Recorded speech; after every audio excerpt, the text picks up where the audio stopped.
బోనాల పండుగలో భాగంగా జరిగే అమ్మవారి ఊరేగింపులో కళాకారుల ప్రదర్శన స్పెషల్ అట్రాక్షన్గా ఉంటుంది. పశ్చిమ గోదావరి జిల్లా నుంచి దాదాపు 20 మంది కళాకారులు ప్రతి ఏటా హైదరాబాద్కు వస్తూ ఉంటారు. ఇలా ప్రదర్శనలు చేయడం ద్వారా వచ్చిన డబ్బుతో జీవిస్తూ ఉంటారు.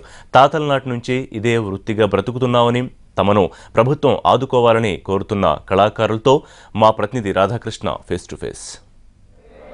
బోనాల తర్వాత మరుసటి రోజు హైదరాబాద్తో పాటు సికింద్రాబాద్లో కూడా భారీ ఊరేగింపు కొనసాగడం అనేది ఆనవాయితీగా వస్తుంది. ఇటు లాల్ దర్వాజాలో జరిగిన బోనాలు కావచ్చు, సికింద్రాబాద్లో జరిగే బోనాలు కావచ్చు, ఏ బోనాలు జరిగినా కూడా మరుసటి రోజు రంగము, ఆ తర్వాత అమ్మవారి ఊరేగింపు జరగడం అనేది ఆనవాయితీగా వస్తుంది. నిన్న సికింద్రాబాద్ మహంకాళి ఉజ్జయిని టెంపుల్ వద్ద బోనాలు జరిగాయి. ఇవాళ దానికి సంబంధించి రంగంతో పాటు అమ్మవారి ఊరేగింపు కూడా కొనసాగబోతుంది. ఇప్పటికే అన్ని ప్రాంతాల్లో కూడా ఆయా ఆలయాల వద్ద అమ్మవారి విగ్రహాల ఇప్పటికే సిద్ధం చేసి ఉంచారు. ఊరేగింపుకు కూడా అవసరమైన ఏర్పాట్లు కూడా చేశారు. మరోవైపు పోలీసులు భారీ బందోబస్తును కూడా ఏర్పాటు చేస్తున్నారు. అయితే ఇప్పుడు ఈరోజు జరగబోయే ఊరేగింపులో పాల్గొనడానికి రాష్ట్రంలోని మారుమూల ప్రాంతాల నుండి ఎంతోమంది కళాకారులు ఊరేగింపులో పాల్గొనబోతున్నారు. ప్రస్తుతం మనం చూస్తున్నాం, ఈ కళాకారులంతా కూడా మహంకాళి అమ్మవారికి సంబంధించిన మేకప్ వేసుకొని మనం అంటే చూస్తూ ఉంటాం. ఎక్కువగా 10 తలకాయలు ఉన్నట్లుగా, లేకపోతే చేతులు ఉన్నట్లుగా మనకి చూపించి ఆ తర్వాత వీళ్ళందరూ కూడా ఒక గ్రూప్గా ఉండి డ్యాన్స్ చేస్తూ ఉంటారు. వీళ్ళు ఎక్కడి నుండి వచ్చారు, ఈరోజు పాల్గొనే ఈ ఊరేగింపులో వాళ్ళ పరిస్థితి ఏ విధంగా ఉండబోతుంది, అసలు వాళ్ళ జీవన శైలి ఏ విధంగా ఉంది, ఒకసారి వారి మాటల్లో అడిగి తెలుసుకుందాం. మీరు చెప్పండి, ఈరోజు ఊరేగింపుకు మీరు వచ్చారు అంటే ఎక్కడి నుండి వచ్చారు? మీరు ఈరోజు జరిగే ఊరేగింపు ఎక్కడి నుండి వచ్చారు? ప్రధానంగా మేము ఆంధ్ర నుంచి వచ్చాం సార్. మాది వెస్ట్ గోదావరి, తాడేపల్లిగూడెం మండలం, పశ్చిమ గోదావరి జిల్లా. బోనాలకే కాదు, ఇలా గణపతి ఉత్సవాలకి, అలా అమ్మవారి పండగలకి మేము ఎన్నో సంబరాలు చేస్తూ ఉంటాం, ఊరేగింపులు చేస్తాం. అలాగే మేము చెన్నై గట్ట వెళ్ళొచ్చాము. మనం ఇక్కడికి ఈ ఉజ్జయిని మహంకాళి అమ్మవారి గుడి దగ్గరికి మేము ఇది 4సారి రావడము.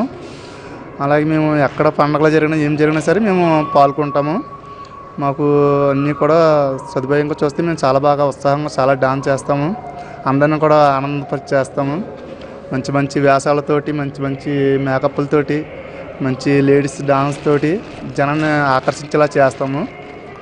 అలాగే కమిటీ వాళ్ళు కూడా మరి మాకు సహకరించిన వాళ్ళు అందరికి కూడా మేము చాలా హృదయపూర్వక ధన్యవాదాలు చెప్పుకుంటున్నాము.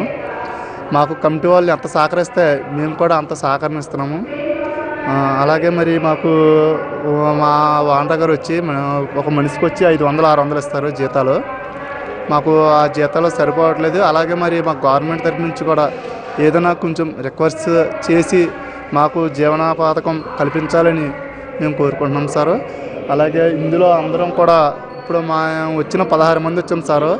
మా 16 మంది కూడా అందరూ కూడా రెక్కల మీద బతకడమే. మేము ఈ పని చేస్తేనే మా ఇంట్లో మా అమ్మ నాన్న, మా పిల్లం బిడ్డలని పోషించుకోగలము.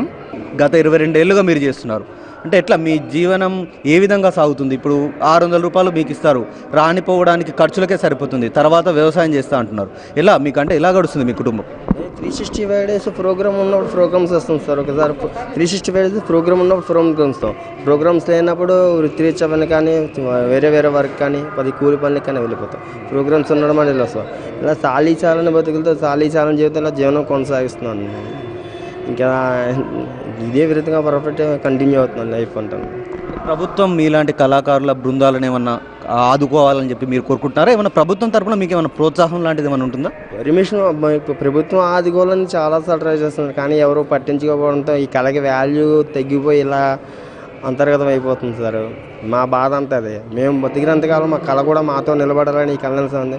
మేము ఎంతో కష్టపడతాం సార్. ఈ కళను పైకి తీసుకురావడానికి, ఈ కళ కోసం ఎంతో కష్టపడతాం. అవసరం ఈ కళ కోసం ప్రాణాన్ని కూడా వదిలేసి సిద్ధపడతాం సార్. కానీ మాకు మాత్రం వాల్యూ రావటం లేదు. మాకు ఇంకెన్న చూసినా ఎంతకాలం ఎంత బ్రతికినా ఇదే బ్రతికైపోతుంది. చాలని డబ్బులతోటి చాలుతుంది. ఏ రోజు డబ్బు కోసం ఆశించలేదు సార్, కానీ వృత్తిరీత్యా కళ మాత్రం కళ కోసం ప్రాణం కోసం అలా కళ చేసుకుంటున్నాను సార్. ఇక్కడ ప్రోగ్రామ్ ఉన్న ఏ ఊరిని ఎక్కడికైనా అవుట్ ఆఫ్ స్టేట్కి వెళ్ళి ఎక్కడికైనా వెళ్తామండి. ఇంకా అమౌంట్తో మాట పని లేకుండా కళను మాత్రం నిలబెట్టుకుంటున్నాం సార్.